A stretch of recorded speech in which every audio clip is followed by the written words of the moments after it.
जेजुरीच्या खंडेरायाच्या पुण्यनगरीत सर्व माऊली भक्तांचे जेजुरी नगर परिषद जेजुरी यांच्यातर्फे हार्दिक स्वागत स्वागत स्वागत. बोला सदानंदाचा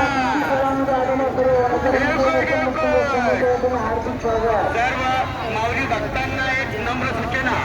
थोड्या अंतरावर चालत गेल्यावर उजव्या साईडला गडीपठार कमान असू तेथे आत गेल्यानंतर ज्या वर्षीपासून नवीन पालखी दल उभारण्यात आलेला आहे भक्तांनी नोंद घ्या व जेजुरी थोडा